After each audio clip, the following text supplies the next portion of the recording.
Edifícios Corporativos, que é o PATC11, administrado pela MAF-DTVM e gerido pela VBI, fundo que tem 7.834 cotistas, anunciou que a gestora vai convocar uma Assembleia Geral Extraordinária para discutir a proposta de venda da participação do fundo no edifício The One para o fundo One F11, que é um fundo que tem o mesmo nome, The One, administrado e gerido pela Rio Bravo. Bom, se você está chegando hoje no Fatos Relevantes, o que está acontecendo? A VBI, vou contar uma história um pouco antes, vou começar a falar da VBI Pátria, porque daí eu comparo com a história anterior e depois a gente muda de assunto para esse efetivo fato relevante. Falei que Valora comprou Mogno e segue o rito mais normal, mais esperado. Já que a Valora comprou a Mogno, Valora passa a gerir os fundos que antes eram geridos pela Mogno, certo?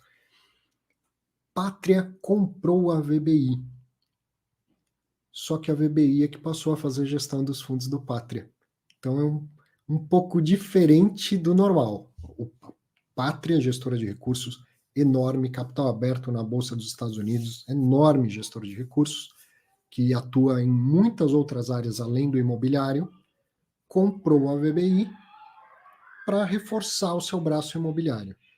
E falou, VBI, você agora toca os fundos imobiliários que eram do Pátria, certo? Então, o que está acontecendo agora? Aquele rearranjo. A VBI já tinha fundos maiores do que o Pátria, do mesmo segmento do que os fundos da Pátria, e está acontecendo um rearranjo. Alguns fundos estão sendo ali esvaziados, provavelmente vão acabar vendendo todos os seus ativos. Muita gente perguntou, vai incorporar, não vai incorporar? As coisas estão acontecendo e a VBI está reorganizando o patrimônio dos fundos do Pátria para deixar mais com a cara da VBI e dentro do possível para já consolidar dentro dos fundos da VBI. Então o PVBI 11, que é o fundo de escritórios, de lajes corporativas da VBI, tem feito operações vendendo alguns ativos do PATC, em outros casos até tentando comprar ativos do PATC para dentro do VBI. E eles foram pioneiros em utilizar não a emissão de cotas para pagar, mas o que eles fizeram recentemente? O PATC era um dos principais cotista majoritário de um fundo chamado Vila Olímpia Corporate, que por sua vez tinha lá algumas lajes de um imóvel chamado Vila Olímpia Corporate. Então, o PATC convocou uma assembleia do VELOL para aprovar a venda dos imóveis do VELOL para o PATC com pagamento em cotas do VBI, do PVBI. Essa foi a novidade, né? Essa operação de vou comprar ativos e vou pagar em cotas, faço uma nova emissão de pago em cotas, primeira vez que a gente viu, acho que foi o pessoal da 20 Partners que fez com shoppings, e de lá para cá vários outros estão fazendo.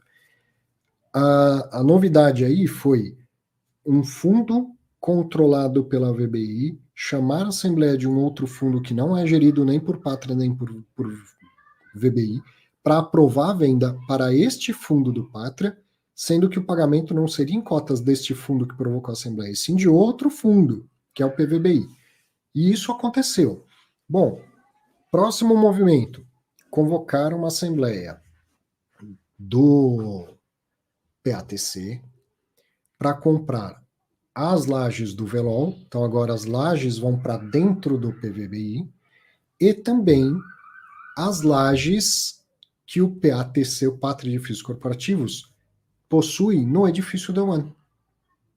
Para que elas, então, vão parar dentro lá do portfólio do PVBI, que é um fundo de escritórios de alto padrão. Então, o PATC era Pátria de Edifícios Corporativos, ele tinha essa característica de só comprar AAA, edifício de alto padrão. PVBI também, então, faz sentido. Só que o Pátria não cresceu suficientemente e na primeira alocação comprou alguns andares em ótimos edifícios. E o PVBI não, eles têm como premissa que eles querem ter controle, 100%, o controle dos prédios. Então, aonde isso funciona, maravilha, está indo para dentro do PVBI. Aonde não funciona, está vendendo para o mercado. E como O Pátria, então, tem algumas lajes do edifício The One. E boa parte, né, não é um prédio tão grande, essas lajes estão indo, a intenção é, via emissão de cotas, que essas lajes vão para dentro do PVBI. Então tem uma convocação de assembleia para aprovar a venda das lajes do The One para o PVBI com pagamento de cotas. Ok. O que a VBI fez na semana passada? Mandou uma proposta para o fundo administrado e gerido pela Rio Bravo, o The One, que tem as outras lajes do prédio. O interesse do VBI é sempre ter controle, ter, se possível, todas as lajes do prédio. Mandou uma proposta para a Rio Bravo, dizendo, a gente quer comprar por R$ 31.500 o metro quadrado, que é o mesmo preço que ele se propõe a comprar lá do PATC, com pagamento em cotas, com novas cotas do VBI. O que a Rio Bravo fez? Divulgou um fato relevante, dizendo que negou a proposta, quais os motivos, e não podia parar por aí, mas falou, e tem mais. Além de eu não vender por esse preço, um dos motivos, evidentemente, era o preço, que ela considerava muito baixo para o ativo. Além de não vender por esse preço, eu compro por esse preço. Então, enviou uma proposta para o Pátria Edifícios Corporativos, que hoje é controlado pela VBI, justamente falando, eu compro as suas unidades do The One por R$ 31.500 o metro quadrado e pago em cotas do The One, fazendo uma nova emissão. E aí foi que eu fiz a brincadeira. A VBI chamou truco e a Rio Bravo gritou 6. E aí agora, obviamente, que a gente tá vendo isso aqui, ó.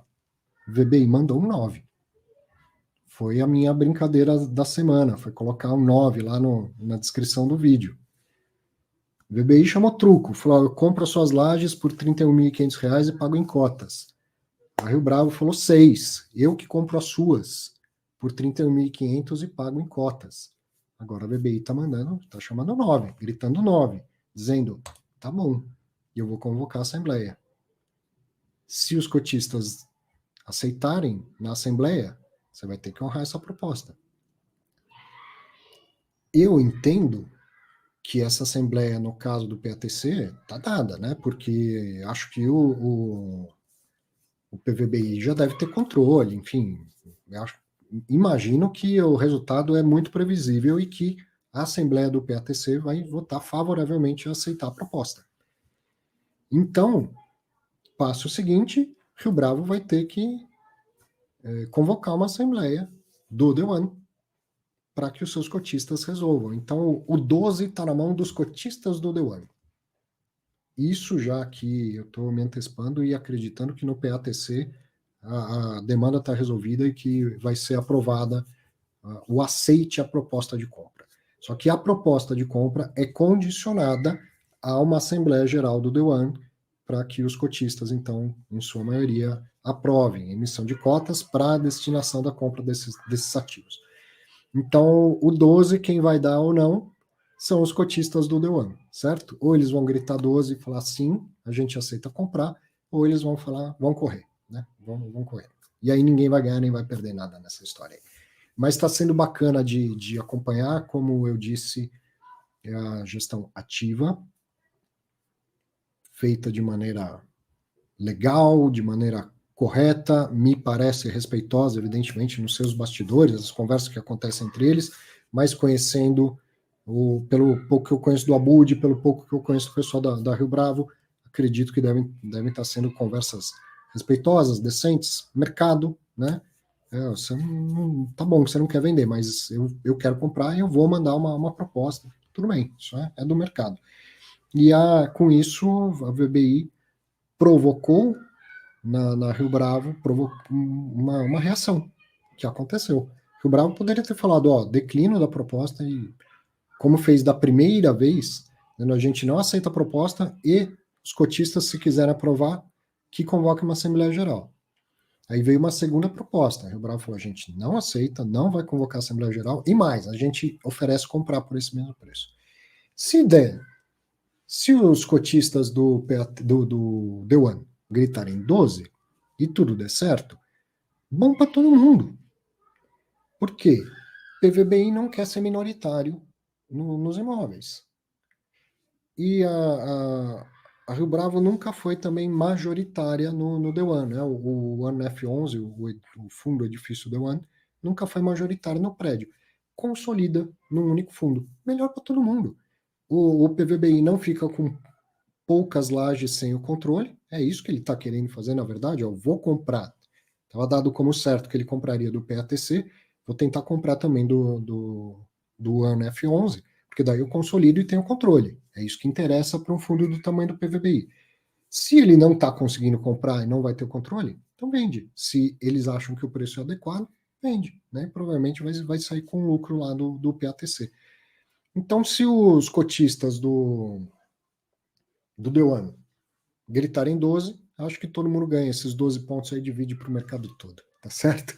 Mas é algo que eles têm que pensar bem. Se ter um R$ 1.500 o metro quadrado é de fato o preço adequado, se uma emissão a 10% mais ou menos abaixo do patrimonial vale a pena, porque veja, se eu vou emitir 10% abaixo do patrimonial, eu tenho que acreditar que eu estou comprando pelo menos mais do que 10% abaixo. Gritar em 12, acho que todo mundo ganha. Esses 12 pontos aí divide para o mercado todo, tá certo?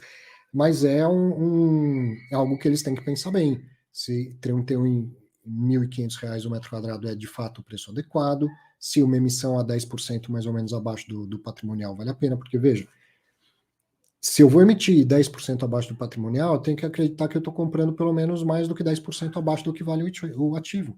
Né? E nos argumentos da Rio Bravo, ela entende que sim, que o ativo tem que valer 36, 30, por aí, uns 36 mil e tanto metro quadrado. Então, seria o típico caso em que emitir abaixo do patrimonial, a conta fecha. Desconto de 10, compro algo com desconto de 15, sei lá, não fiz a conta, mas daria certo. Então, tudo isso na Assembleia do The One, os cotistas vão ter que ponderar. Pode ser que, então, os cotistas falem, não, a gente não quer, e aí a Rio Bravo não seria nenhum problema para a Rio Bravo falar, a gente não vai seguir, porque existia essa condição precedente, e a condição precedente não foi atingida. Qual é a condição precedente? Uma delas, diria principal, a aprovação da Assembleia. Então não seria Rio Bravo falando compro, depois falando, mudei de ideia, não compro mais. Isso não se faz. Mas a proposta da Rio Bravo tem uma condição, os cotistas que têm que decidir. Se os cotistas decidirem que não, então o negócio não anda e a Rio Bravo recebe o retorno dos seus cotistas. Que a gente quer que você mantenha o fundo desse jeito.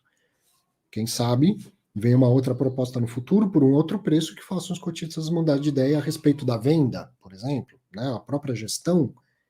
Lógico que se vier uma proposta num preço mais alto, a gestão vai convocar uma assembleia e tudo mais. Mas é isso que está acontecendo. Agora, a jogada aí está com os cotistas do The One, não é nem mais com a Rio Bravo. Até agora foi isso que aconteceu, está tudo no âmbito das gestoras. O VBI chama truco, o Rio Bravo grita 6, o VBI grita 9. Quem pode correr ou chamar 12 agora são os cotistas do Rio Bravo. Vamos continuar acompanhando esse jogo de truco aí, e eu acho que o mercado todo vai ganhar com isso. Já está ganhando com essa boa discussão, e seja lá qual for o resultado disso, se o The One vai comprar as outras lajes do PATC ou não, acho que todo mundo vai ganhar com essa história. Não resisti aqui e fiz a brincadeirinha. Lógico que achei tudo isso pronto, praticamente só coloquei os logos em cima, né? Muito bem. Destaques da semana. Ontem falamos de FIINFRA no Clube FII Entrevista. Entrevistei novamente o Ulisses Neme e pela primeira vez o Caio Palma, ambos da Sparta. Sparta tem um dos FIINFRA mais conhecidos do mercado, que é o Juro 11, e na segunda-feira, dia 22, passa a negociar o CDI 11, outro FIINFRA, só debêntures estruturadas, mas ele vai ser indexado ao CDI. Não sei se todo mundo sabe, mas a lei que criou as debêntures de infraestrutura incentivadas proíbe que essas debêntures sejam remuneradas por CDI, por taxa flutuante. Ela tem que ser ou pré-fixada ou indexada a índice de inflação. Então, não é que o CDI 11 vai comprar debêntures que pagam CDI mais alguma coisa. Não vai, porque elas não existem. As debêntures incentivadas.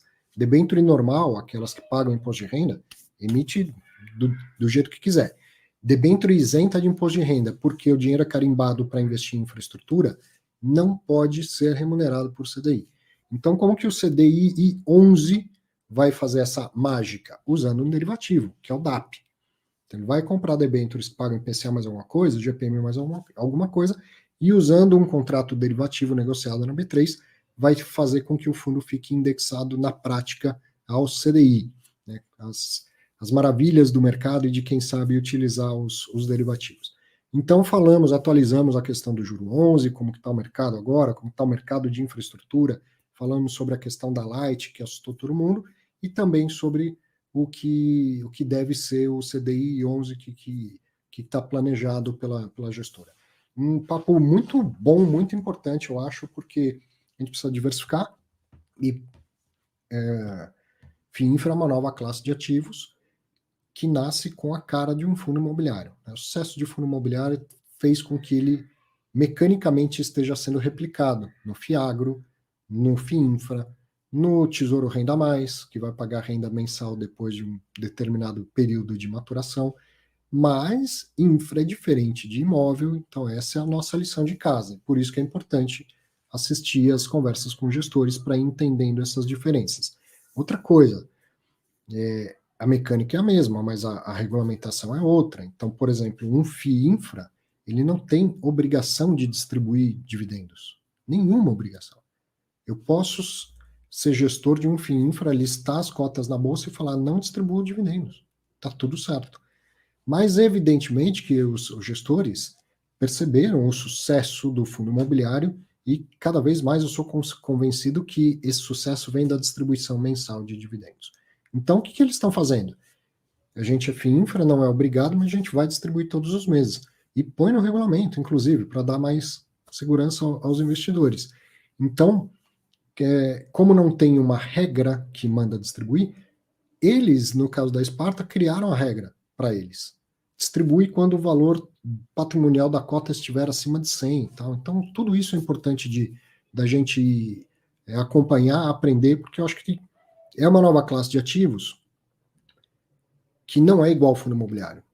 Não tem ainda histórico para a gente começar a fazer estudo, olhar retorno, risco, volatilidade e tal, mas certamente vai ter uma característica um pouquinho diferente de fundo imobiliário, a tal ponto de que vai valer a pena incluir FIINFRA como estratégia de diversificação. Lógico que a gente tem que aprender mais sobre isso e não tem histórico suficiente ainda. Mas o principal infra é diferente de imóvel. O fundo é diferente em si, a casca já é diferente pelas regras e o patrimônio é completamente diferente. A relação de risco e retorno é completamente diferente. Então a gente tem que aprender para daí sim dar o passo de diversificar, certo? Então assista ao Clube FI Entrevista de ontem, que foi a entrevista aqui com o Ulisses e o Caio sobre os fundos.